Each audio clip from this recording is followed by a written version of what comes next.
Today is Monday, December 28th, 2020. Coming up on Roland Unfiltered, broadcasting live from Atlanta, Georgia. We are in the stretch run. It is 8 days until Election Day. We were here on the ground today covering Pastor Warnock and John Ossoff. We'll show you and hear from them from the rally they held at New Birth Missionary Baptist Church. We'll have that for you, plus my interview with the pastor of New Birth, Pastor Jamal Bryant. Donald Trump finally signs the bill for COVID relief, a $900 billion bill. But what about the whole issue still of $2,000 going to families? Republicans have rejected that. Trump says he wants it to happen. Democrats have said, we've been wanting this thing to happen. Folks, COVID-19 is still on our minds in D.C. The council has passed a bill that allows children to get vaccines without parental consent. A Prince William County, Virginia sheriff fired a deputy for his disturbing comments on social media. Also, a 71-year-old South Carolina man is suing the police there for detaining him while he was naked. In Columbus, Ohio, the police officer who killed a black man last week, he has been fired. Plus, the first black college president is being honored with a bust in Vermont. And today's crazy-ass white woman falsely accuses a black teen of stealing her iPhone. Wait until you see this video that has gone viral. We'll also be talking with the father of that young man. It is a jam-packed show, and it is time to bring the funk on Roland Martin Unfiltered. Let's go. Whatever the biz, he's on it. Whatever it is, he's got the scoop, the fact, the find. And when it breaks, he's right on time, and it's rolling. Best believe he's knowing. Putting it down from sports to news to politics. With entertainment just for kicks, he's rolling. It's on go, y'all. It's Roland Martin, yeah. Rolling with Roland now. He's funk, he's fresh, he's real, the best, you know he's Roland Martin now.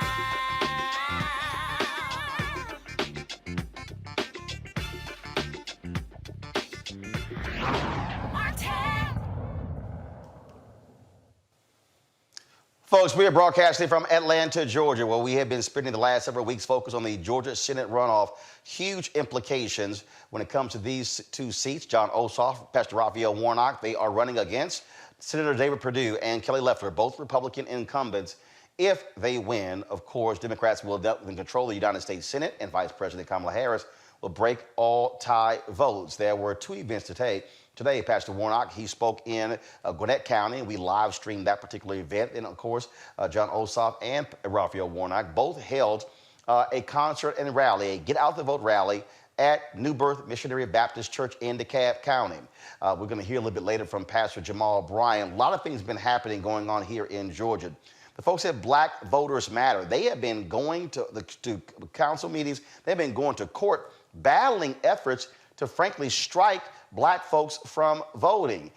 They successfully fought Republicans who wanted to somehow dismiss 3,000 votes in Albany, Georgia, significant black population. In fact, I will be there tomorrow keynoting a Get Out the Vote rally taking place there in Albany. And so in just a second, I'm going to be hearing from Cliff Albright, co-founder of Black Voters Matter, to give us an update on exactly what they have been able to do to fight back efforts to suppress black votes. Folks, everyone understands the nation's eyes are all on Georgia, these two critical races. And so that's why you see so much effort. Millions and millions of dollars are pouring into this state. Folks are raising money left and right, funding efforts on the ground. I've been talking to folks with the DNC, with third-party groups who've been out there.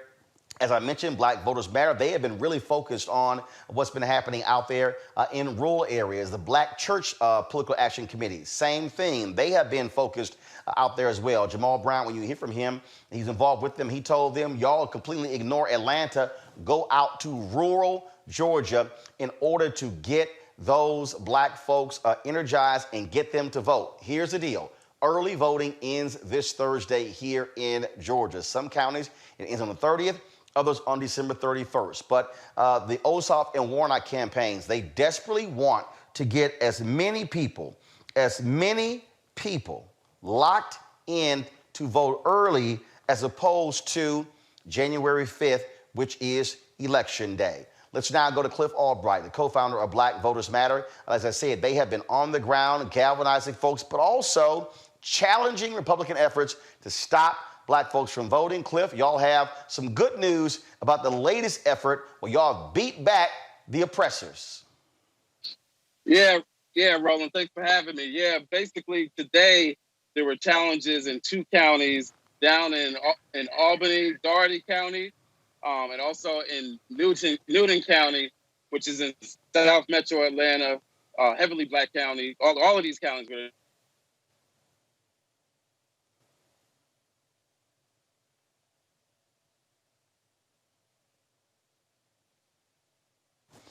Looks like we have lost Cliff Albright's signal. So let's do this here, folks. Let's get Cliff back on the phone. Let's ignore the video. Let's at least get him on the phone with the audio so we at least have clear audio there. As I said, folks, they've been battling efforts. Also, the Lawyers Committee for Civil Rights Under Law, other groups have been challenging as many efforts as possible by Republicans to shave the margins here. Folks understand how important the black vote is. Black folks have been turning out in Georgia in a significant way, going to the polls, voting early. They are outpacing black turnout from the November 3rd general election. That's how critical black turnout is. And so young votes as well. Some 76,000 people who did not vote November 3rd, they actually registered to vote in this runoff. Republicans have been trying to get those folks, those ballots, not to be counted. It means literally Senator David Perdue even said they wanted to isolate those voters. Looks like we have Cliff Albright back with Black Voters Matter. Cliff, go right ahead. About that, Roland, as you can probably tell, we are actually on the Black Voters Matter bus right now, the blackest bus in America right now. And so please excuse me for the reception. But yeah, I was saying that in 2 counties today, 2 counties where we do our work and where we have local partners, there was an effort, the same effort that's been going on in county after county, where they're trying to challenge voters on their addresses. County, which is where Albany is, as well as in Newton County, which is in South Metro Atlanta area. In both of those counties, those efforts, they had emergency hearings today at their county courthouses. In both of those counties, those efforts were defeated. In the case of Doherty County, it was defeated 3-1. In the case of Newton County, it was actually defeated 2-1, which actually raised, part of the story that's going on here. While there's something to celebrate in the fact that as they keep doing this in county after county, where they're challenging these voters, part of the story is that they're losing and those efforts are being defeated. But the other part of the story is this. In a lot of these votes by these board of elections, it's close. It's 2-1, right? In most cases. Sometimes it's 3-1. There may have been a couple where it was unanimous. But what it's showing is that there are folks at this local level who, even though this complaint and this voter suppression is frivolous and dangerous, you have some local officials that if they had their way, they would let them go forward with it. They would go forward with challenging these voters in spite of the fact that we are now just 1 week away from a federal election. So showing that these efforts are not, this is now part of the battles are now on the table. And that's something that's a dangerous trend as we move forward. And that's a great point, Cliff. And it also explains to people, again, why local control matters. We can focus on Washington, D.C., we can focus on the state, but you cannot ignore the county level because that's really where elections are being controlled. No, exactly right. And that's been something that I think within progressive circles that we've overlooked, especially in the South. We've overlooked a lot of these levers of local power, these board of elections, these county commissions, school boards, some of these other boards, these authority boards, these utility boards, right? Those are all places where we can get local power over some real issues that control our lives. And we set the bench for all these other seats up, because that's the bench that then decides who's going to be in the state legislature, who's going to be in Congress, who's going to be Senate, right? All the way on up. But when we ignore that local power, it creates a very dangerous situation. But I think in Georgia that there's a lot of folks, a lot of organizations that have learned that lesson, and we're doing the work of building that power. And that's part of how we're being able to set back these voter suppression efforts. They can keep trying in all 159 counties if they want. It hasn't worked so far it's not going to work. They can't stop the kind of turn that's taking place in the state right now.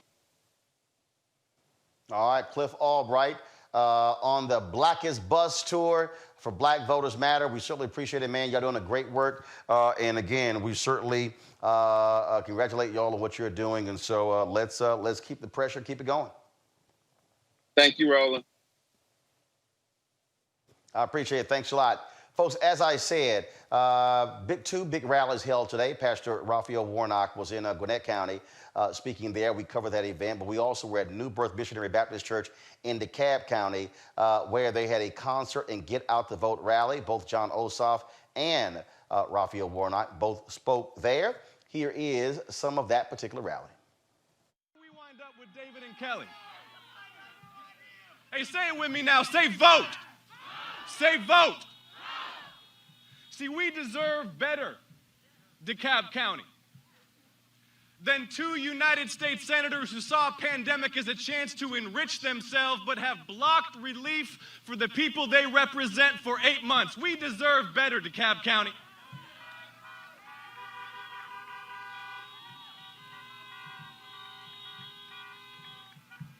We will not forget that Senator David Perdue,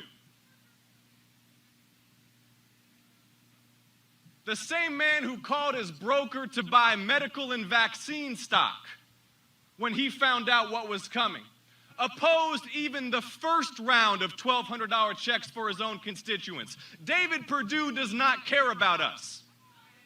David Perdue does not care about us. And $600 is a joke, DeKalb County. You send me and Reverend Warnock to the U.S. Senate, we will put money in your pocket because the gas bill is due, the rent's overdue, the credit cards are maxed out. We are hurting through no fault of their own, and you deserve better. DeKalb County, say it with me now. Say vote. Say vote. See, the ballot box is where we hold those who represent us accountable. The ballot box is where we exercise our power as a people. And right now, Georgia has the power to make history. DeKalb County has the power to make history. Feel that power, DeKalb County. With 9 days to go, 8 days to go. Because this is about where we go next as a people. We have better and bigger things to discuss than David Perdue and Kelly Loeffler. We have the power to write the next chapter in American history, DeKalb County, because Donald Trump is leaving. Donald Trump is leaving, and Georgia voters sent Donald Trump packing. You did that. Feel your power, DeKalb County. And as a black teenager growing up in the 1950s, she grew up picking somebody else's tobacco, somebody else's cotton. But because we live in America, because we are busy and engaged in the work of building a more perfect union, last week the 82-year-old hands that used to pick somebody else's cotton was able to pick her youngest son to be a United States Senator from the great state of Georgia. Only in America is my story even possible. And so I'm honored in this moment. And I'm focused on the work that we must do together. Because there are folk who are engaged in the politics of division and distraction. Folks who have no vision engage in division. They do not know how to lead us, and so they try to divide us. And it's our job right now to stand up and reclaim our belief in the American promise, e pluribus unum, out of many, one. We are one Georgia. We are one America. We are one people. And come January 5th, the people of Georgia are coming to get their seats back. Are you ready to win this election?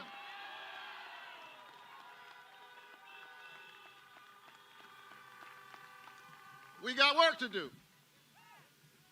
And I'm ready to work. Are you ready to work? My parents instilled in me the values of compassion and hard work. Told you my mom grew up picking cotton in Waycross, Georgia. My dad was a veteran. Let's hear it for all of our veterans. Come on, let's hear it for the folk who stand up for us, who do the hard work.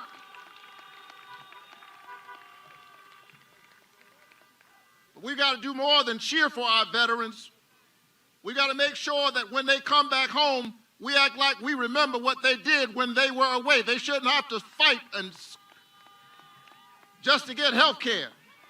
They should not have to wait weeks and months just to get an appointment at the VA. We got to stand up for our veterans. Let's hear for them one more time.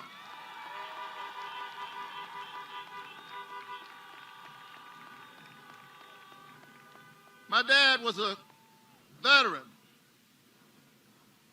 and a preacher and a small businessman. He preached at a small church on Gwinnett Street in Savannah on Sundays. But he spent most of his days picking up old junk cars and loading them on the back of a rig and taking them to Chatham Steel. And that's how he took care of his family, picking up old junk cars and old scrap metal that other folk had thrown away. And then on Sunday morning, the junk man became the preacher man, and he preached to folk who themselves felt thrown away. And he reminded them that our God is a junk man who goes around picking up all the other folk that other folk have thrown away. Because God sees our value. And that's the gospel that he preached. It's the gospel that my friend and classmate from Morehouse College, Jamal Bryant, preaches from this church. Let's hear it for Reverend Bryant.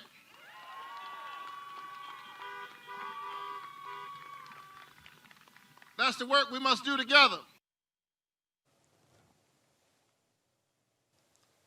Speaking of Pastor Jamal Bryant, I got a chance to talk with him after today's rally about how important these two races are in Georgia. All right, Pastor Jamal Bryant, this is probably, out of all the rallies we covered, probably one of the largest rallies here. How critical is this county going to be for John Ossoff and Raphael Warnock? It is so critical, and all the more DeKalb County is the most overlooked county. Most people focus on Fulton, but DeKalb County is growing and mushrooming because our young adult population. And there's a whole lot of young people who have shown up in this place more than a whole lot of other rallies. And one of the things that we do know is that about 76,000 folks who did not vote November 3rd registered voting in this runoff. Half of them are people of color. Yes, it's so critical. Atlanta erupted in May after the killing of Breonna Taylor and George Floyd, and many of the old guard didn't think young people would go to the polls, but they showed up in record numbers on November 3rd, and now they're believing that they're going to show up now. 1 million have already participated in early voting. This is going to be a turnout deal. You can run ads all day you want to, but this is also on the ground. And so, folks who you're with, Divine Nine, others, talk about what that ground game has been like. We're still doing it the old-fashioned way. People are going door to door. People are still going to barbershops. What you've seen in Atlanta, nothing is closed. So we're going in the community, in the malls, in restaurants, because that high tech has got to match the high touch. Well, one of the things that also we're looking at, black folks are going to be key. They're going to be critical in this election. They're moving at a higher rate. But what I keep hearing is also the rural parts of Georgia, Albany, Columbus, yes, Macon, Savannah, also driving the numbers there. I'm a part of the Black Church PAC, in which I've told them spend no time in Atlanta.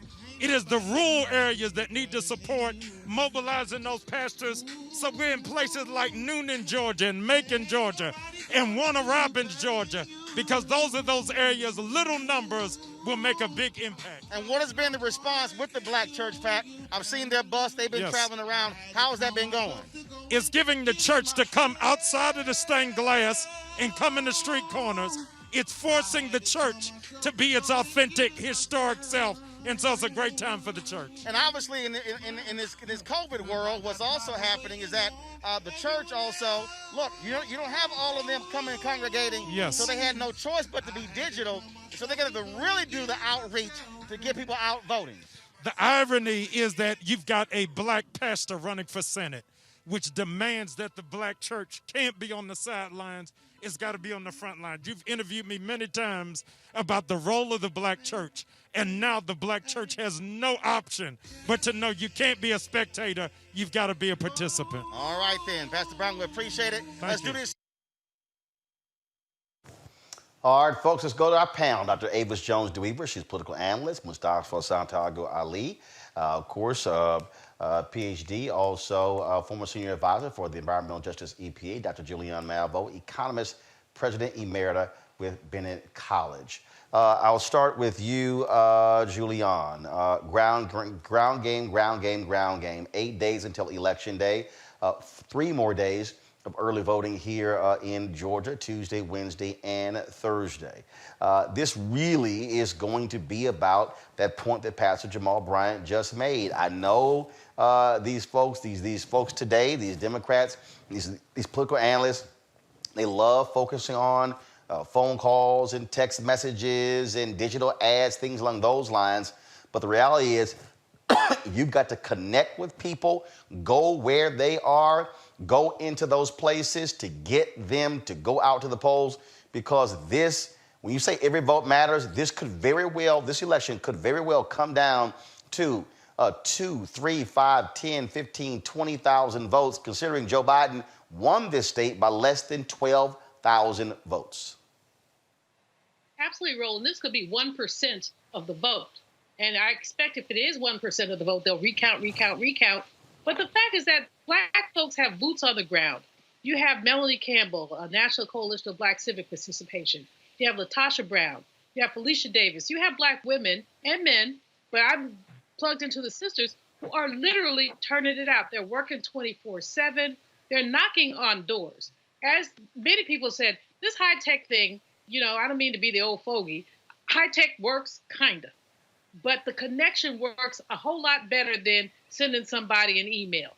So if I knock on your door, as I go to your church, and we can't do that anymore with COVID, but if I knock on your door, if I meet you on a corner, you've made a connection. And we've seen people make connections, and that you see the turn high. Because typically, as James Clyburn has written in the Washington Post, basically runoff disfavor black people. But if we mobilize black people, we will turn out. And fingers crossed, we're hoping that they will turn out. The rally that you were at with Brother Jamal Bryant, amazing. The 2 candidates, amazing. The commercials that they put out, amazing. I especially like the one with the dog and the beagle. But amazing, making their point. And meanwhile, little Miss Barbie lookalike, and the guy who won't debate, and I forget their names. But in any case, those 2 are basically hiding behind their privilege. So we have to just give props to these courageous Democrats who can make a difference in the way governing goes down. Again, what we're dealing with here really is just about, how you get folks out to the polls. How do you begin to drive them? That's the piece. When you look at this video here, this is just some of the drone footage, Mustafa, that we shot today. Just to understand, they've been having these type of rallies, and look, these are important. Even though they've been happening in the daytime, they really are important. Because we've seen an increasing number. We were here yesterday. We landed yesterday morning. John Ossoff did an event with black artists. Pastor Warnock had 2 rallies yesterday one at a church, one in another part of Metro Atlanta. And so when you see the people turning out, when you see these numbers, when you see the focus and the attention, and when you see the energy, that's what it requires. And they're telling people, you've got to call and text, let everybody know that they got to get out here and vote. Yeah, without a doubt. You know, black folks have been building the infrastructure for a decade now in Georgia for this moment, making sure that everything could come together, and even without the resources that were necessary. And luckily now we have resources that are flowing. So now folks are putting all the pieces of the puzzle together. There, as has been shared, going out to the barbershop, salon, and to the rib joint, making sure that when somebody's standing outside to get those, that they also get the flyer, or that they get that information that's necessary. Making sure when folks come to the supermarket, they're also making sure that they're talking to them then. So we understand that we now see the goal line. We just got to make sure that folks stay focused. And that doesn't mean just folks in Georgia. That means that everyone across this country who's watching this show, if you know somebody in Georgia, reach out. You can make sure that you're making a donation if that's the way that you can give back. You can be a part of the phone banks. You can do so many different things. So we don't have to be in Georgia to support folks in Georgia. We just got to listen to what they're asking us to do, and then make sure that we get in line and do what they are telling us that will be very helpful in getting across the finish line. And look, Avis, look, people are still out there raising money, trying to figure out what to do with it. I literally got an email about 20 minutes ago from a group in Texas, and they had raised, $3,500 or $5,000, and they wanted to get it to the Warnock and Ossoff campaigns. And I actually responded and said, don't send to the campaign, send directly to third-party groups who are putting people on the ground. And one of the things that they're doing, Avis, and this is really an economic deal as well. What they're doing is they're actually paying people $15 and $18 an hour to actually canvass, because that's one of the deals there. And so when you talk about these campaigns, look, let me just be honest, the white political consultants, the white media buyers, they shouldn't be the only folks who make money off these campaigns. Campaigns are multi-million-dollar operations. Some $463 million is going to be spent on advertising in this state. So guess who's smiling? The Atlanta Journal-Constitution, the television stations in Atlanta, in Decatur, in Augusta, in Savannah, in Macon. Oh, the TV and radio people. I saw one story where one local station general managers said they are plus 200 to 300% of what they even projected because of how critical this state is.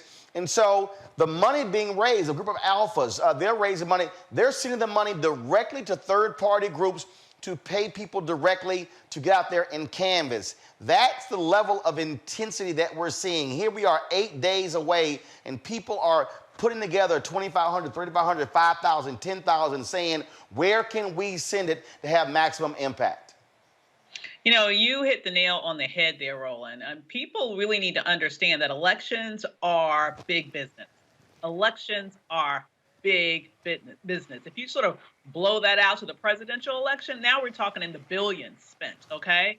So it is exactly the truth that there are millions. I think there's definitely over 100 million, at least, that I've heard that's just been raised on the side of the left in this campaign. So the right has probably at least equal that. No, actually, it was in the last 2 months. Ossoff and Warnock have raised $210 million. Wow. That's just their campaigns. That's $210 million raised by the Ossoff and Warnock campaigns. That's not counting groups, third-party groups. That's not counting PACs. You mentioned the Republican side. You've got Republican billionaires like Steve Schwartzman, who's over BlackRock. He's given $15 million to Mitch McConnell's PAC. There's another hedge fund guy, Ken Griffin, I think that's his name. He's put in some $10 million. The Mitch McConnell PAC is going to put in $60 million in this state. Wow, I believe it. And so this is why it makes so much sense to make sure that we get money directly in the hands of those Black organizations that will make sure it gets down to the people who are actually doing the hard work of getting out door to door, of being able to reach those people where they are, of making sure that the key constituency that will choose the next senators from Georgia, which is the Black community, get a piece of that pie, because that labor deserves to be compensated. And under normal circumstances, let's be real, you're exactly right. You have a whole bunch of white consultants who come down here and they make so much money during the election period, they can just coast off of that money for the next couple of years until the next election. Even if they lose, the same people that lose get hired, ironically, again and again and again, just to keep losing. And so it's about time that we get compensated fairly for the work that we're doing. I'm not saying that we're there yet. Well, we definitely deserve to get a huge piece of that pie because we're the ones that are going to bring it home. Folks, just so again, I told you that I'm going to be in Albany tomorrow. Let's go to, if you please, go to my iPad. Tomorrow, we're going to be for a drive-up rally at the Sand Trap Club and Lounge. Now, y'all know I might as well come there blasting my hole-in-the-wall music if we go into the Sand Trap Club and Lounge. The lot's going to open at 1:30 p.m. The rally is going to be held from 2 to 4 p.m. At 1412 Radium Springs Road, Albany, Georgia. Erica Savage-Wilson, of course, our Thursday panelist, she's actually from Albany. We're going to be hitting some other places there. I'll be visiting some folks, trying to get folks out to vote. Again, that's really what our goal is. And then, of course, on Wednesday, Savannah, we're coming back. But first of all, we'll be doing the show tomorrow night from Albany as well. So we're looking forward to that. Savannah, y'all don't worry. I'm going to see y'all on Wednesday. A rally taking place there from 3 to 4:30 in Savannah at Bethel AME Church, 1814 East 38th Street in Savannah, Georgia. That is being sponsored by Senator Lester Jackson and the Freedom Creek Foundation. And so it's all about encouraging our folks to get out to vote. So I'll be the keynote speaker at that event in Albany tomorrow and in Savannah on Wednesday. And going back to Julian, again, not focus just on Metro Atlanta is critical. Being able to rally our people in Macon, in Columbus, in Warner Robins, in Albany, in Savannah, in Augusta, these places that are not in Metro Atlanta. Sure, Metro Atlanta makes up 60% of the population in this state, but the bottom line is this here. As you said, if it comes down to 1%, that means that if you look at, there are 159 counties in this state.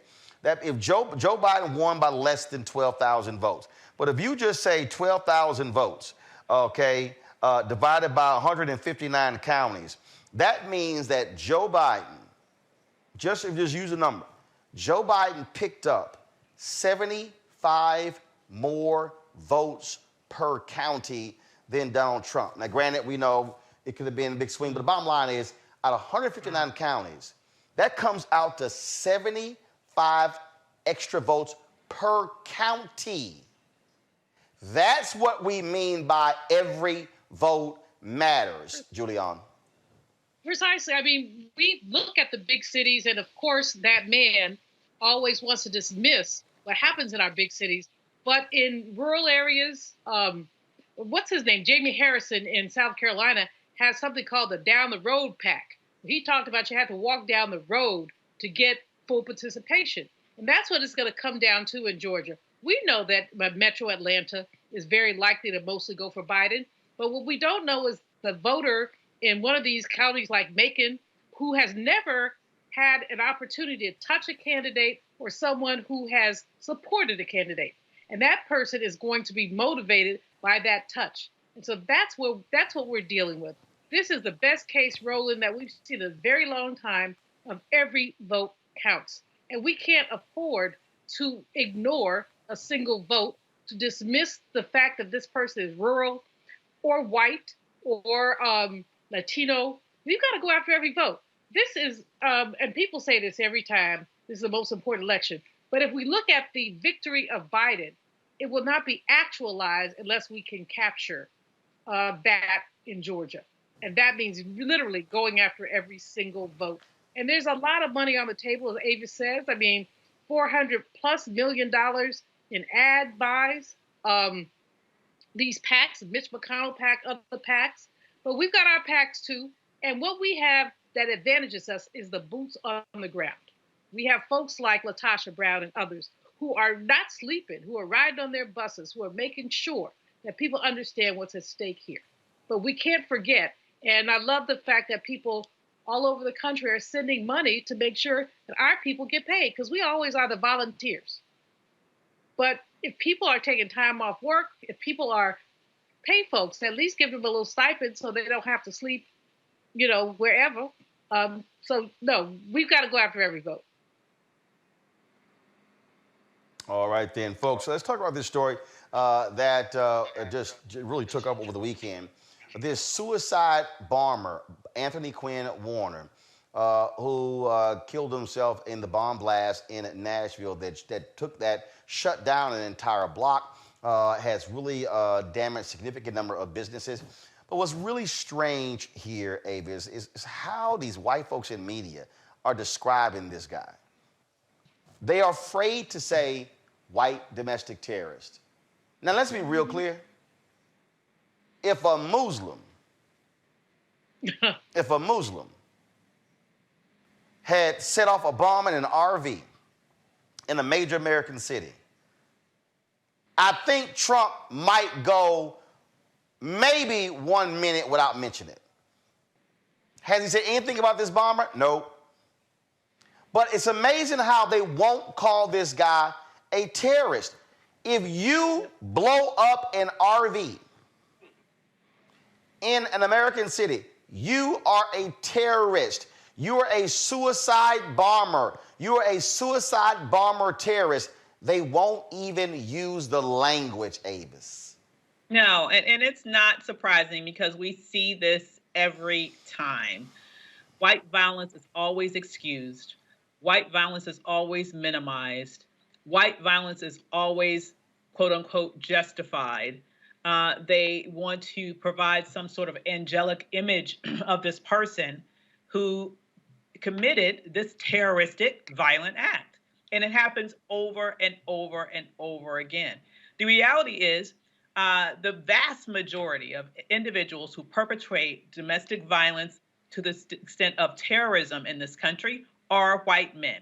And the overwhelming majority of them specifically are white men who align with white supremacist ideology. The vast majority of terroristic attacks that have taken place on this soil have been perpetrated by white men.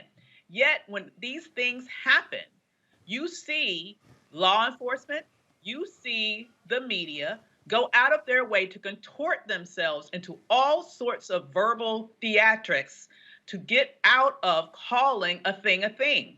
That was a terroristic act. That was a terrorist who it seems was also a Trump supporter, which is probably another reason why you're not going to see Trump say anything about it. He has radicalized millions of people in this country. And if you think that that sort of damage is going to leave with that administration, unfortunately, I think you should have another thing coming. Mustafa, look, it was certainly scary as all get out. A couple of folks were injured. They did recover this terrorist body in the rubble as well. They're still trying to investigate all different angles, assess motive as well. But look, a lot of people are talking about this growing chatter of what I have been saying for 11 years, white fear. I have been saying these white folks are losing their mind. They're showing it now. A lot of people are saying that things could get really scary after the electors are certified on January 6th, especially if Trump keeps doing what he's doing. And everything that you've been sharing, everything that Ava's just shared, also goes along with what the FBI has been saying. The FBI has been saying that domestic terrorism in the United States of America has continued to increase year after year after year, especially under the Trump administration. Of course, they like to put a different label on it, a different narrative that's surrounded by this. But that's why we got to pay attention to it. Not only pay attention to it, We got to continue to put a spotlight on it and then hold people accountable. So the Department of Justice has to make sure that they're getting engaged. Homeland Security has to make sure that they're getting engaged, along with the FBI, and making sure that we don't allow these extremist groups or individuals, such as the suicide bomber, to be able to find fertile ground. And of course, we know Donald Trump has been feeding into that mindset. And as Ava said, has actually been, playing with people's minds and getting them to do things that maybe they might not have done if they hadn't had this fuel that was placed underneath of them.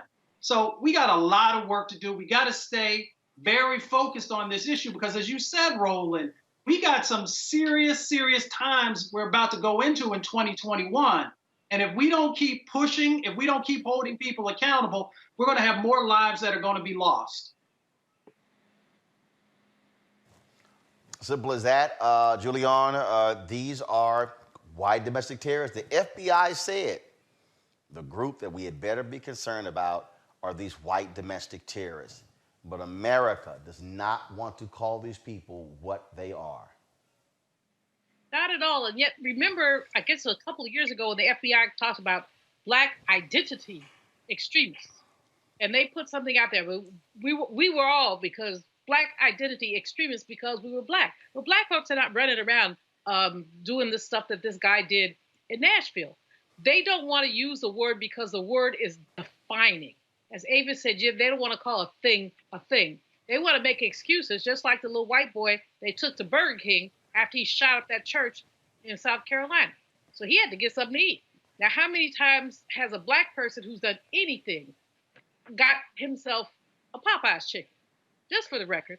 All I'm saying is that these folks do not want to deal with reality, which is why it's so important that President-elect Biden picked the right person to lead the Justice Department as Attorney General, why he chooses the right person to be an Assistant Attorney General for Civil Rights. It's really critical that he get out of this narrow box of Merrick Garland, leave him on the court. He does a good job there, and really talk about someone who's going to really expand the base around these things, to have us talk about these things. This is absurdity. Some fool leaves a bomb outside of a building. People, I was watching the other day, people are running out of their homes. People are confiscated. People have their PJs on, and they're told to evacuate right away. What is this? This is the mind manipulation of a warped human being who no one has called on his stuff.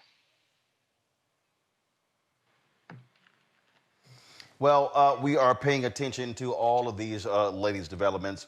Avis, I know you have to go. We certainly appreciate you joining us today on Roland Martin Unfiltered. Thank you so very much. Folks, when we come back, we're going to talk COVID-19.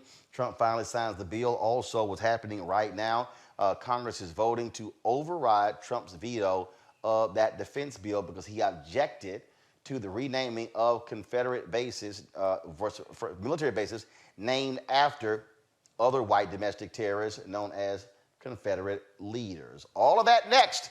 Roland Martin Unfiltered, broadcasting live from Atlanta, Georgia, where we are on the ground covering the Georgia Senate runoff elections. Back in a moment.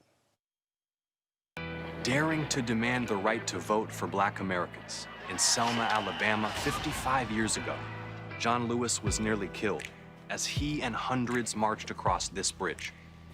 That movement's courage secured the Civil Rights Act and the Voting Rights Act, but the promise of equal justice in America remains unfulfilled.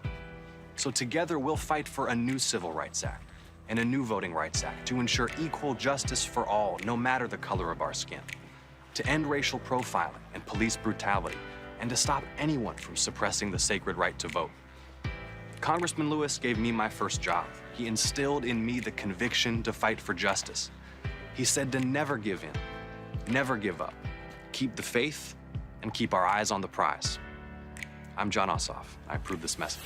Too many people struggled, suffered, and died to make it possible for every American to exercise their right to vote. When you're 22, you absolutely do not expect to be diagnosed with cancer, you know that it can always come back. And that's why I'm supporting Raphael Warnock, because he understands that healthcare is fundamental to people's lives. I'm sick and tired of being represented by people who are actively working to take away my healthcare. Raphael Warnock fights for people. That's what he cares about. I'm Raphael Warnock, and I approve this message. We learned early in Sunday school that thou shalt not steal, thou shalt not bear false witness, thou shalt not have no other gods before me. Raphael Warnock's opponent seems to have forgotten these basic Sunday school lessons. Her gods of greed, her lies about Pastor Warnock, and her shady Wall Street practices are evidence of this. And on January the 5th, let's bear witness that greed, lies, and shady dealings don't represent Georgia. Let's send Raphael Warnock to the U.S. Senate to fight for the least of these and not Wall Street billionaires.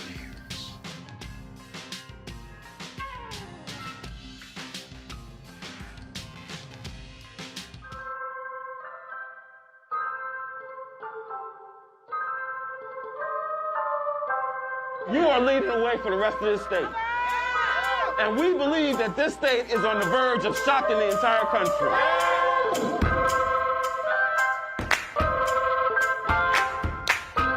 Keep your eyes on the prize and hold on, hold on. What y'all know about that damn office? And ultimately, we know we can't let nobody turn us around.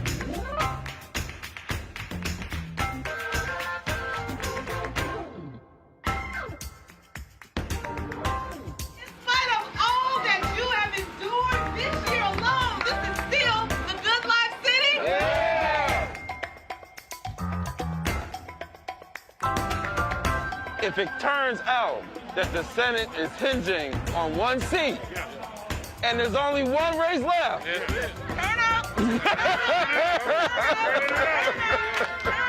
that's right. This will literally be the epicenter of the entire country, right? So we ready. Music has an ability to be able to help us feel connected. And that's because music has a way of speaking to the spirit. And it is the spirit we're going to change this country with. It is going to be standing in a space of our power and in the fullness of our spirit of love and the spirit of humanity. That is what's going to transform America.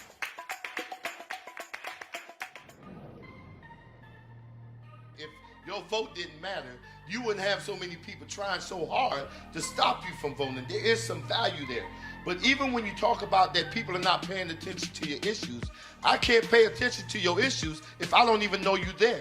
And the only reason people are going to know you there is when you show up to the polls and vote. That's when that power manifests itself. But as long as you stay home, as long as you're making excuses, then guess what? You will always experience these issues that we're experiencing today.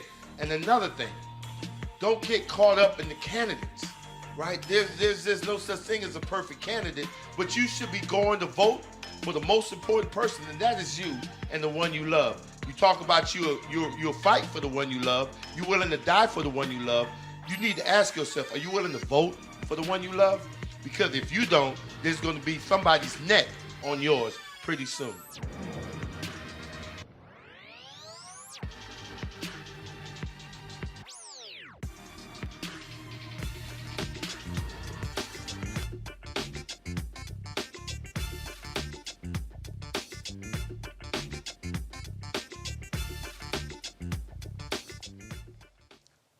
All right, folks, welcome back to Roland Martin Unfiltered. Go to my iPad, please. House passes stimulus check boost as Republicans splinter. That is the headline on Politico, or a few moments ago by 275 vote margin.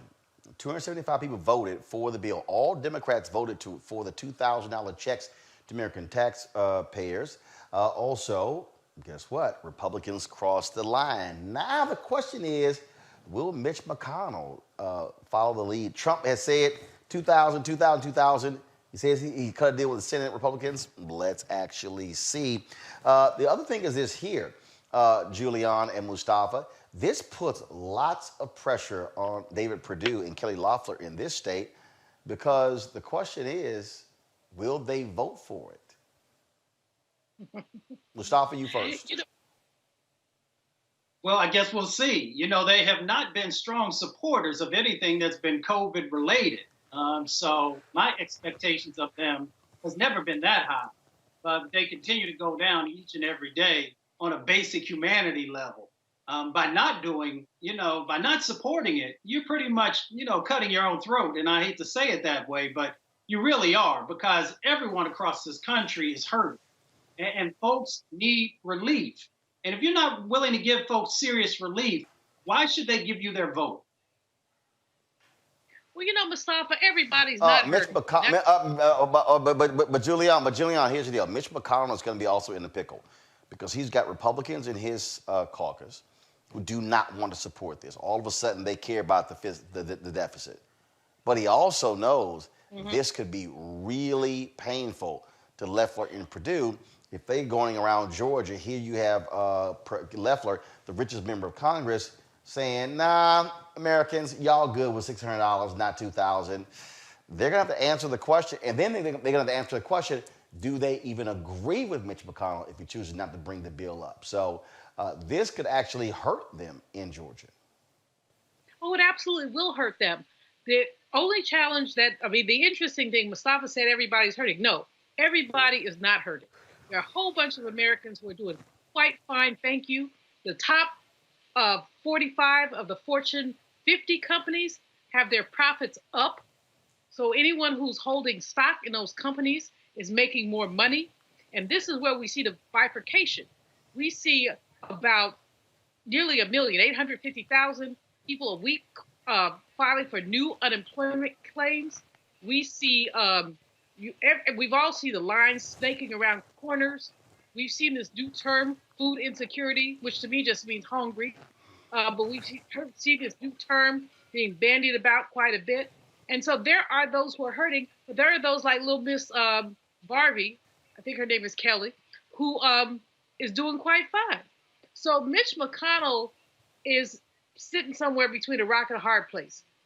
He knows what American people need, but he also knows what his investors, what his wealthy people need. And he has not heretofore been inclined to push anything that was helpful to people that are at the bottom. And the bottom now means the bottom 60%, which means more than half of us. So it's going to be very challenging. And I hope that Warnock and Ossoff make the most of it in terms of their messaging and commercials. Folks, coronavirus is dominating so many different conversations. Of course, we continue to see how it's impacting this country. A bill, though, passed by the Washington, D.C. City Council last week has gotten some folks upset. It would allow children as young as 11 years old to get vaccinations without their parents' consent. The law says that if a doctor determines that a minor is capable of informed consent, they will be able to seek government-recommended vaccinations if their parents object to on religious grounds. They could also get vaccinated against the human papillomavirus, which is recommended for older children. Some parents oppose it because the virus is sexually transmitted, and they object to their teenagers having sex. The bill was pushed by Councilmember Vincent Gray, who was the chair of the Health Committee. It was approved 12-1, with one holdout being Councilmember Trayon White. To become law, the bill has to pass a second vote by the City Council and then go to Mayor Muriel Bowser for her signatures. Any concern here at all, Mustafa, with someone as young as 11 years old making the argument against their parents' wishes to get the vaccination? Smart law, bad law? I think it's a slippery slope. There are some 11-year-olds, probably some 10-year-olds, who are mature. But the majority are still developing. So for someone to supersede, a parent and make decisions for that, and then because I've worked with so many folks in the public health world and the medical world, I know how busy they are. I don't know if they're going to spend enough time with a child, and I want to reinforce that with a child, to actually know where that child is sort of in the developmental process. So I have some real concerns about this. I want everyone to be protected, whether it's from sexually transmitted diseases, whether it's from COVID, or whatever it might be. But, I think there's more thought that needs to go into this and make sure there's some other stopgaps that are there to make sure the parents have the opportunity to fully participate in the process. Julian, good law or bad law? Bad law. First of all, with the COVID, we have not had enough testing of people. I think the Pfizer says over 16. I may have it wrong in the Moderna over 18. So if you're going to let an 11-year-old choose to take a vaccine that has not been tested on their age group, very, very bad law. With the human papilloma, I have a different feeling, but I also think parents need to be essentially consulted. I love Vince Gray. His heart on public health is in the right place, but I think this is a law that goes in the wrong direction. All right, folks. Let's talk about this story. There's this story here in Vermont, where Black residents make up only 1.4% of the population. An initiative to recognize local history makers from the region has led to the creation of a bust to honor Martin Henry Freeman, the first Black president of the College in the United States. A sculpture in Freeman's likeness has been installed in downtown Rutland. He was born in Rutland in 1826 and went on to become the president of the all-Black Allegheny Institute and Mission Church in 1856. The school is now known as Avery College.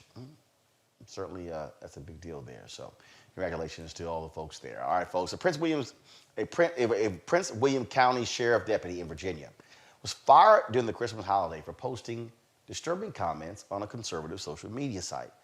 Prince William Sheriff Glendale Hill launched an investigation into Deputy Aaron Hoffman's post Christmas morning. Hill found some of the comments posted under Hoffman's account advocating for violence, including violence against Chief Justice of the United States, John Roberts, for allowing the dismissal of a case seeking to overturn the results of the presidential election. Hoppins claims he did not post these threatening messages to social media and that his account was hacked. I'm not really buying the hacked argument, Julian. I'm kind of not buying that one. I don't think any of us are, Roland. I mean, I think that this is the excuse when you get busted doing something. Well, then you're a officer, a law enforcement officer, with even a justice of the Supreme Court is very, very troublesome. This is the kind of mess that has been unleashed by that man. So you have someone putting bombs in vans in Nashville. You have a sheriff. I can't even say it enough times. A sheriff threatening the Supreme Court Chief Justice. When Roberts is hardly, H-rap radical, he is kind of juggling. So no, I'm not buying it, and he needs to be fired, and probably that's the nicest thing that could happen to him. Folks, speaking of firing, today in Columbus, Ohio, the officer who shot and killed Andre Hill, the brother in Columbus, has been fired. If you go to my iPad, please, this is the headline right here on the Columbus Post-Dispatch. Their website, safety director fires officer who fatally shot Andre Hill, calls the use of force unreasonable. We had the mayor of Columbus on last week. He was very angry with what took place here. Also angry, this cop also did not have his body cam footage on. It has been shocking and stunning to look at that video of Andre Hill. 1:30 in the morning, the cops get a call. They say they're hearing this noise in this garage. He's in his garage. Cops come on the scene. He walks out, and he's literally carrying a cell phone. Shots are immediately fired. He is killed. Ben Crump actually tweeted out today. Let me pull this up. He tweeted out that there was been an autopsy has been performed on him as well, and he said right here. The tweet says, "Coroner confirms Andre Hill was shot multiple times, and his cause of death was homicide." Mustafa, that's obviously important, that medical examiner's determination. Well, what else could it be but homicide? Man was on his own property, in his own garage, working on a car, whatever, and then you have folks who come in and shoot you. reality of the situation is that if you or I or any of the viewers here today shoot somebody, that there are repercussions for that action. Police have to be held to the exact same level of accountability that everyday folks are. And until we get to that, until police unions are willing to also do the right thing, we're going to continue to have these types of egregious behaviors that continue to happen, and we're going to continue to have this genocide that continues to happen to Black and brown people across our country. It also, Julian, it's really important, I think, here, the reaction from the mayor. Because from the jump, he expressed outrage at this shooting and called for this officer to be fired. Typically what happens is you got elected officials who will run for cover and make excuses for officers so they don't piss off the police union. Well, there's an increasing amount of egregiousness in what's happened to many unarmed Black people, especially Black men, and the police union's protection of any kind of crime. And so I think the mayor's reaction was right on time. But I think that what this really calls for is an examination of what these police unions stand for, why they protect people who do not deserve protection, why they ignore people who do deserve protection, and how some of these, I'm a labor economist, so I believe in unions and all of that, but you cannot have unions hold people to unreasonable standards. You shoot somebody and you get a pass? No. Heck to the no, to the no, to the no. And so I think that the bigger question, and which is why I'm so interested in what President-elect Biden will do with justice, the bigger question is, how can we hold these police unions accountable? Not just the officers, but also the unions who will basically defend anybody, anything. Yep. Let's talk about a case in South Carolina where 71-year-old Jethro Devane is suing the city of Rock Hill after he says police ordered him out of his home and held him at gunpoint while he was naked. In 2019, Devane says he was sleeping when he saw officers shining a flashlight through his window. Well, the 71-year-old got up and opened the back door to investigate. The officers were searching for 4 juveniles, but when they saw Devane's door was open, they aggressively ordered him out of his home. In body cam footage, you can see an officer order Devane out of his home and hold him at gunpoint for 90 seconds. Devane is suing Rock Hill for gross negligence, civil assault and battery, intentional infliction of emotional stress, and outrage, false imprisonment, abusive process, civil conspiracy, and state constitutional violations. He's also demanding a formal apology from Rock Hill Mayor John Geddes. Mustafa? Sue them. He should continue to sue them for everything that they're worth. You know, you got an elder who's there. And if you know that the elder was not involved with the 4 young people who they said was going on, that's neither here nor there.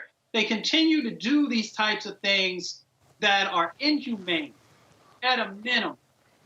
So I say that he should continue the case and make sure. And here's the other thing that I want the viewers to also know about this case, is that they actually, when this was brought to their attention, they decided to drop it. And then they also had one of the police chiefs or someone who had a conversation with him and said that he needed to stop sleeping in the nude. That's the level of seriousness that they put on this gentleman's life and the situation that he had to go through.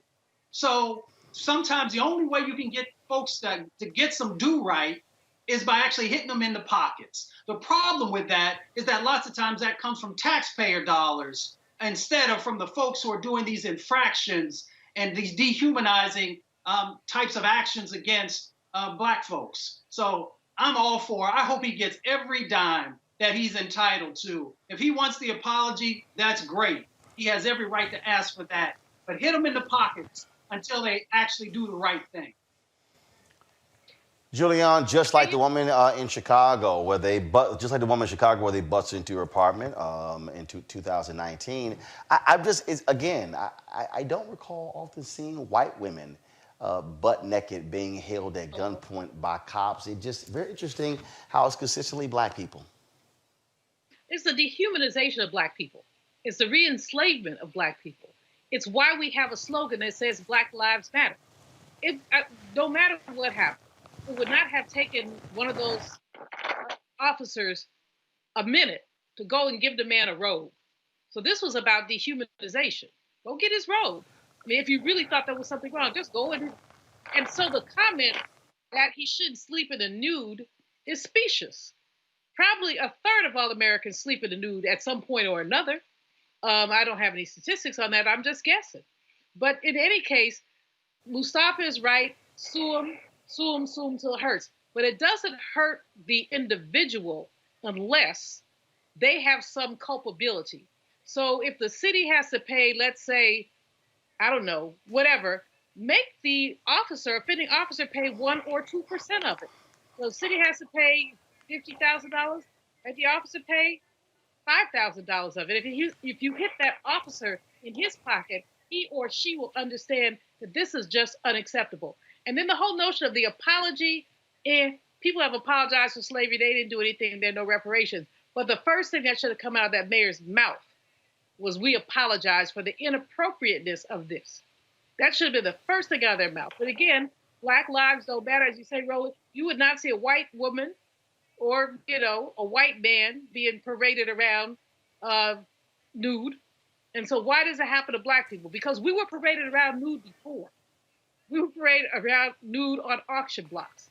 And some people want to take us back there. And that's why it matters. All right, folks, got to go to a break. We'll be back in just a moment on Roland Martin Unfiltered.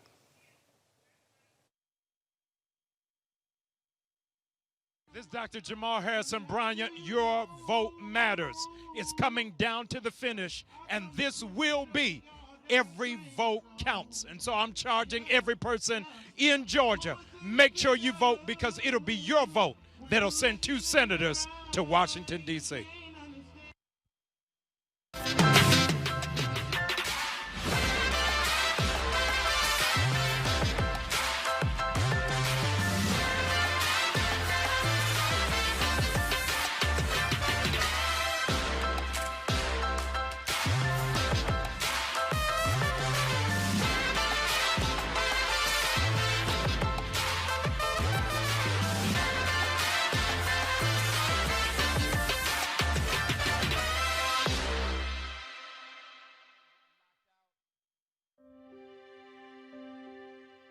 Georgia, I know things are tough right now, but I want you to know help is on the way.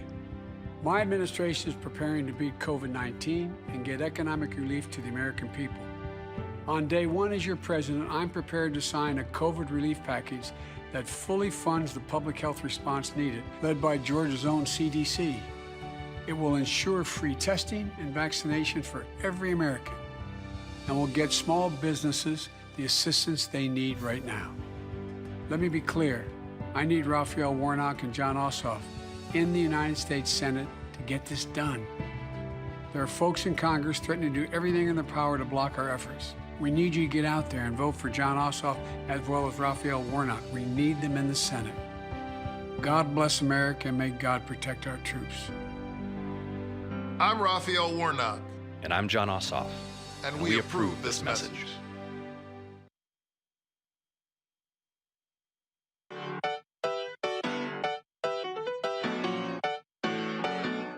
We got power.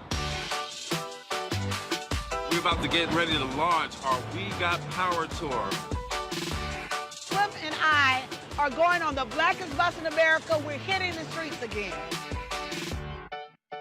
We're going to be going through at least 12 states, maybe more. I'm just really excited.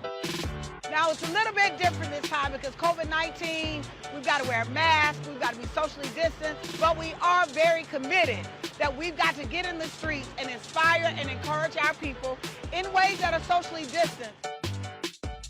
Ready to hit the road, ready to see our folks, ready to be socially distant, ready to mask up. On our way to Pennsylvania, we'll be there for 2 days, and then we're headed to Ohio to Cleveland. We're going to be just spreading a lot of love and building a lot of power. The very last day, we're going to be out here on the ground in these streets because our people need us. Can't stop, won't stop. Register to vote. You can even request your online vote-by-mail ballot by clicking the link or by scanning our QR code with your camera. Vote early. Vote today, because we got power.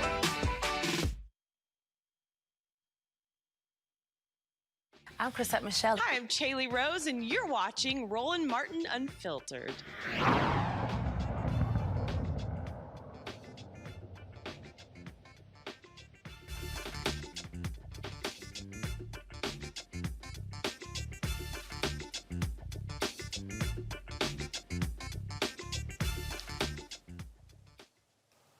A few hours ago, President-elect Joe Biden gave a speech talking about the importance of foreign policy. Here is what he had to say earlier today.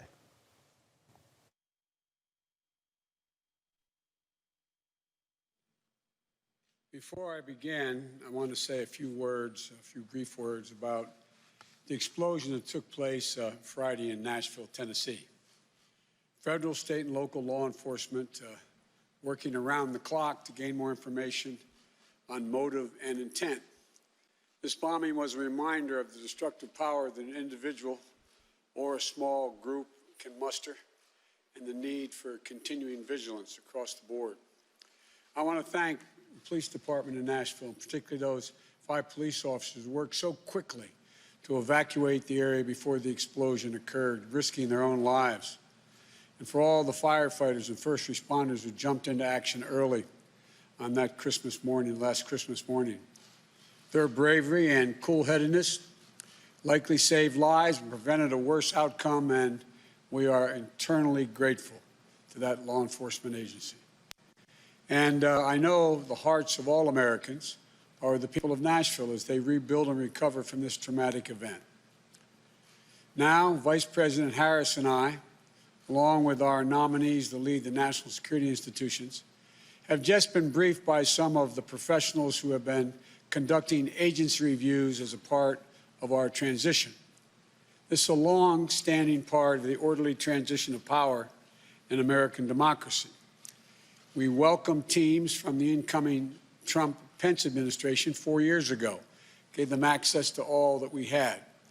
And over the past few weeks, teams of genuine policy and management experts, many of them previous government experience, who have gone into agencies across the government to conduct interviews with personnel, to gather information, and to assess the state of the federal government, that we will shortly inherit.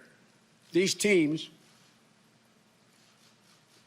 worked under incredibly difficult circumstances, taking COVID-19 precautions and waiting weeks for the ascertainment, meaning that so they could go in and be cleared to go in.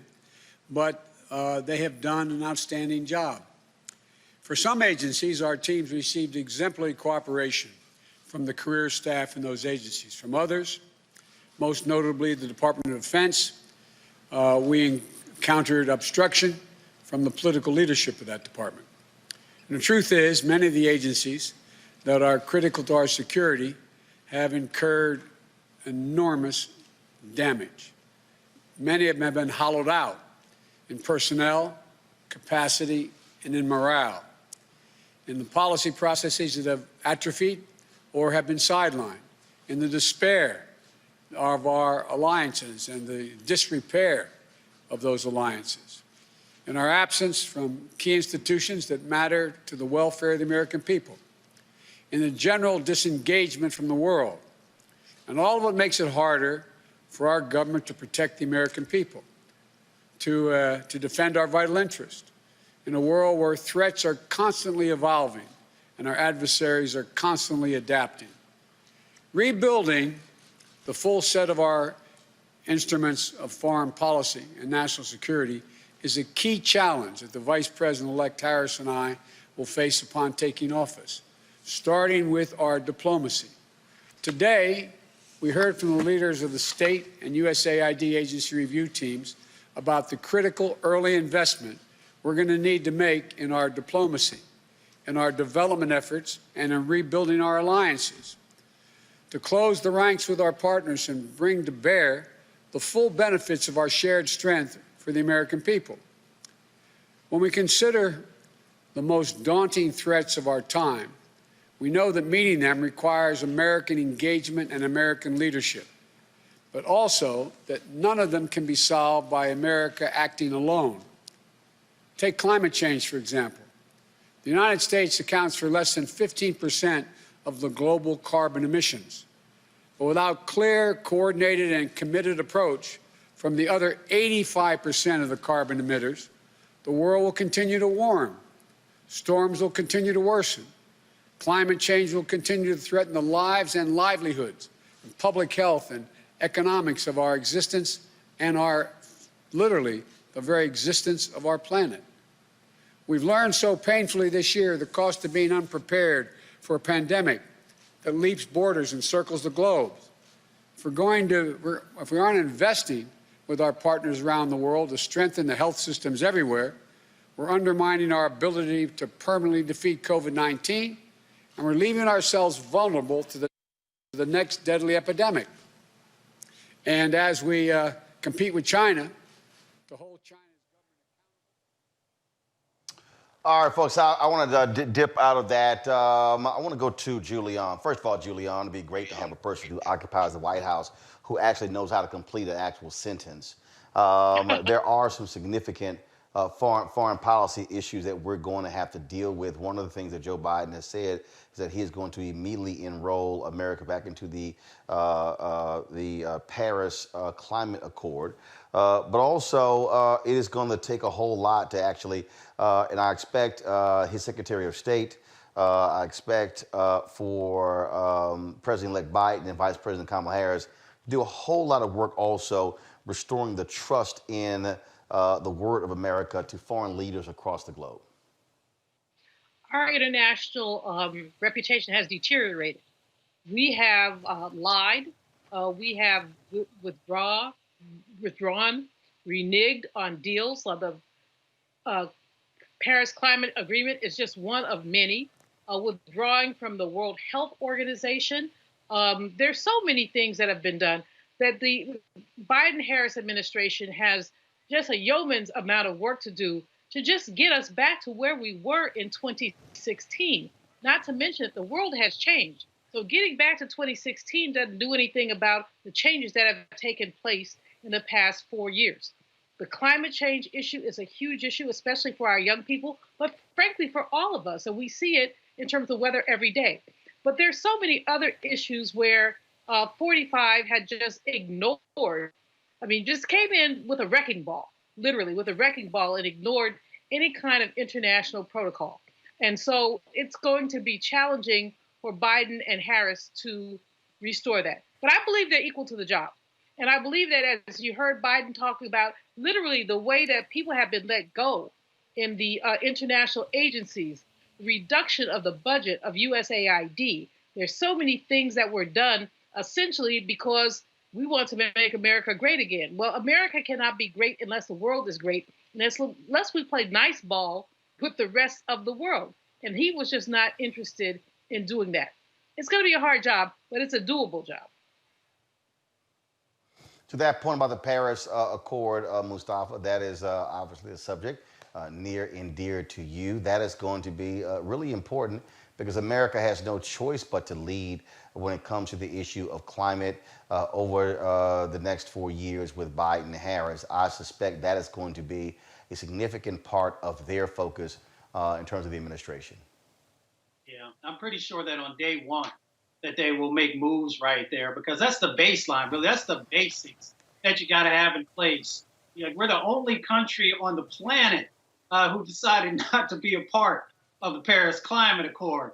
But of course, we understand going back to where we are or were is not enough because, the IPCC and the National Climate Assessment, what that is the top scientists around the world have told us that we're literally running out of time. And what you'll see is, this COVID-19 pandemic, there will be other pandemics that will be associated with, the changes that are going to happen because of temperatures increases and movement of people and species and all these other types of things that will, move into that. And, President-elect Biden and President-elect Vice President Kamala Harris have a huge job in front of them both on the international and domestic. You got 2 million federal employees. You got 439, I believe it is, agencies and sub-agencies and departments that all play into not just climate change, but also our economy and the international accords that are there. So all of that comes together that they have to be able to get their arms around it. I just want to remind viewers again that the Trump administration has delayed and delayed and delayed those briefings and those critical sets of conversations that help people to get prepared for this huge job that they have over the next 4 years, hopefully 8 years. Well, it just goes to show you're dealing with people who have no integrity whatsoever when they don't even want to have a proper transition because they don't believe they lost, and that's one of the things that you're actually seeing. You're going to see lots of mayhem created, and that's what you're going to see. And so I think we're going to see a lot of that. And just the bottom line is, I mean, we're dealing with petty people, immature people. That's what we're dealing with right here, Julian. Absolutely. I mean, if you look at what happened with the COVID relief, there was nothing this man gained by failing to sign a piece of legislation that his designees basically negotiated with both Pelosi, with both sides. There was nothing for him to gain except for to get attention. I'm still the president, y'all. You know, y'all are going to have to bow on me. And you saw people on both sides of the aisle literally begging him, please sign this. And he waited till the very last minute. Some people are going to lose at least a week of unemployment benefits. But this is all about him. This has been all about him since he was sworn in January of 2017. But the fact that he lost, which is just so, he can't stand it. And because he can't stand it, he's taking it out on the American people. The fact that he won't sign the military bill. I mean, they're not petty, Roland, is a very kind word for them. These people are destructive. They basically are salting the earth so that the Biden-Harris administration will have to come in and do cleanup from day one. Yep, that's exactly what you see going on. All right, folks. Y'all know what time it is. No charcoal grills are allowed. I'm white. I got you, huh? Yeah, illegally selling water without a permit On my property. Whoa! Hey! Give us your ad. You don't live here. I'm uncomfortable.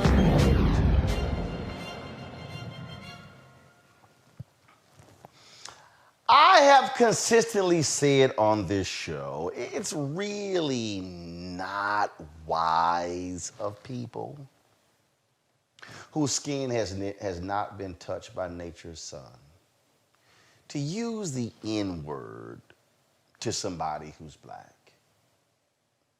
You really shouldn't do that if you're also drunk.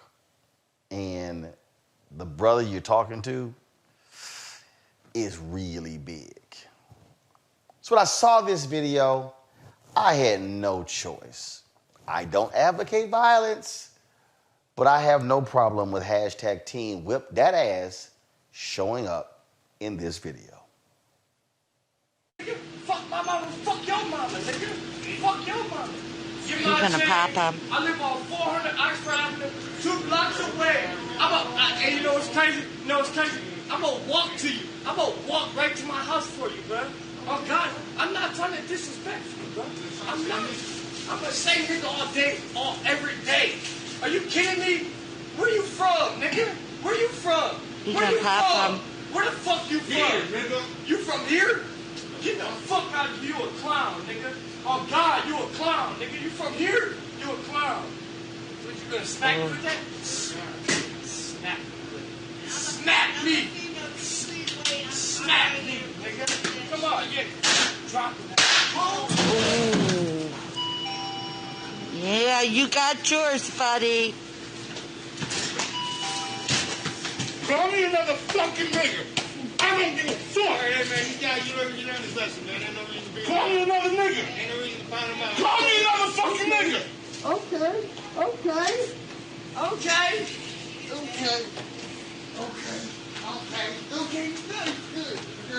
Good?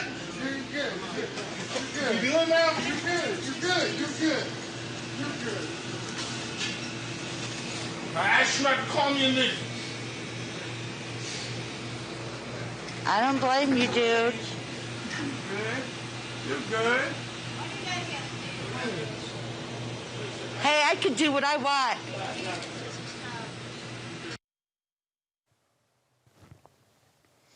I had no problem with the outcome of that video, Julian. Me neither. I mean, I won't say I don't advocate violence, but that was extremely appropriate violence. He should just hit him a few more times for the rest of us. That was the craziest thing I've seen, Roland, in a long time. What is wrong with these people? Do they truly think nobody is going to respond to their nonsense and their silliness? And I mean, he kept escalating. But that's what these people do. And they were told by their president. All I know is this here, Mustafa. The sound of a can smashing up against the flesh of a face elicits a rather loud noise. It reminds me of November 22nd, 1986, Tyson versus Burdick, and when he just knocked him the hell out in that ring. You know, sometimes you just gotta give some people some act right. You know, folks get some alcohol, some liquor in them. Sometimes they think they got superpowers. Sometimes you gotta help them remind them that you know, we got our own kryptonite for racism and these types of actions where you think you can say and do anything to us. There it is. Yeah, you got yours, buddy. Yeah, I'm telling you, I don't know. I don't know what these folk be thinking. I don't know. Matter of fact, I don't think some of them actually be thinking at all. But you know what? I mean, if you stupid enough to stand there and do that and to the brother's face, well, guess what? You stupid enough to stand there and get your ass whooped. And so that's what happened right there. So that is our craziest white people video of the day. All right, folks. We were out at the rally today, and I do this all the time because I just want to give y'all an understanding of what we do, the type of work that we do, and why your support matters. And so a little bit earlier, when we played the John Ossoff, Raphael Warnock video, you also saw me playing this drone video. We were showing you when we live stream these rallies, we incorporate these drone shots actually into our coverage. And so I do this because I like to show our supporters what their dollars go to. Henry, go to my iPad. So this is the video right here, folks, of the setup that we had out there today at New Birth. And what you see there, you'll see me flying the drone there. You see all of our equipment out there. When we go on the scene here, we are literally with multiple cameras there. We have all of our gear. We have all these different things here.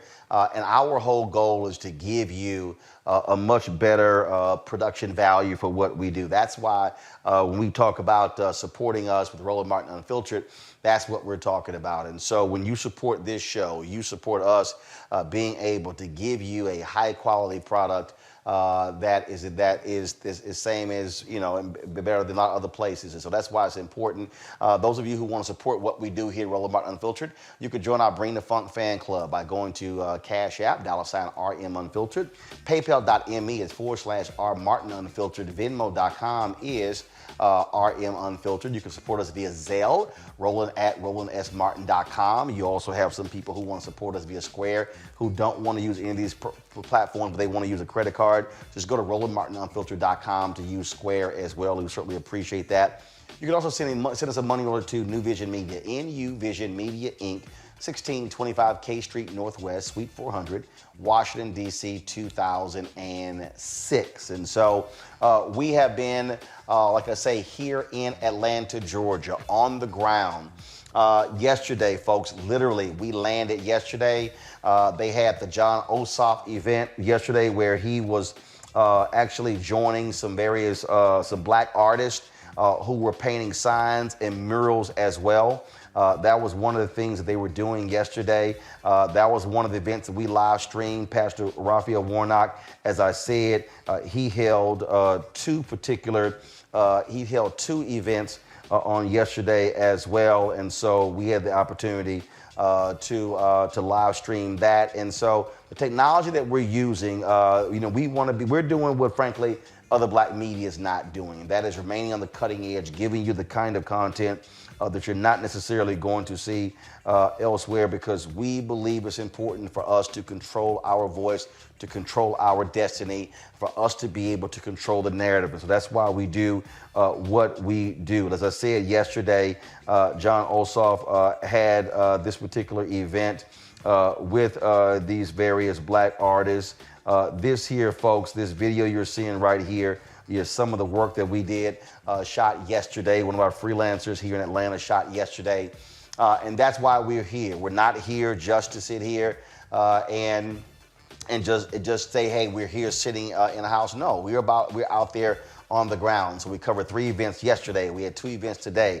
As I said, tomorrow I am going to be in Albany, Georgia, on the ground there. Doors, lot opens at 1:30. We're going to have a rally from 2 to 4. I'm going to be getting there early. Going to be visiting places in Albany, Georgia. We're going to be hearing from some of those voters, and we're looking forward to that. Hearing from them. We're going to be in Savannah, Georgia on Wednesday. And so that's why we do what we do. But your support absolutely matters. We are around 16,000 people who are members of our Bring the Funk fan club. Our goal that we set by December 31st is to have 20,000 fan club members. You can join right now.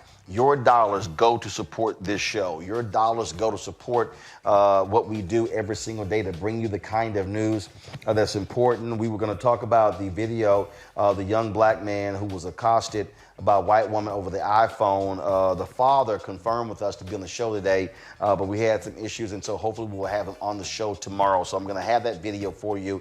I promise that video, but we are going to have that video and that conversation with Keon tomorrow. Keon is a trumpeter with Maxwell, and so we hope to have him on the show tomorrow. But this is why we do what we do, the ability to be able to speak truth to power, and for us to, as a black-owned media company, to be able to cover the issues that matter to you. And so please stand with us. Join our Bring the Funk fan club. Again, Cash App, $RM Unfiltered.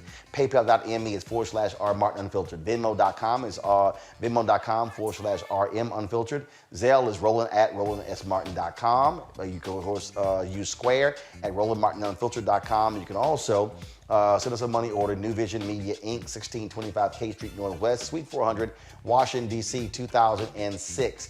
You watch the show here. If you want to listen to the audio podcast of this show, simply go to the iHeartRadio app, download the Roland Martin Unfiltered podcast, and we would greatly appreciate that as well. Folks, I've got to go. I will see you guys tomorrow from Albany, Georgia, as we continue the countdown to January 5th, and that is the Senate runoff here in Georgia. John Ossoff versus Senator Kelly Loeffler. John Ossoff versus Senator David Perdue. Pastor Raphael Warnock versus Senator Kelly Loeffler. And we'll have more of that tomorrow right here on Roland Martin Unfiltered. Y'all take care. Holla!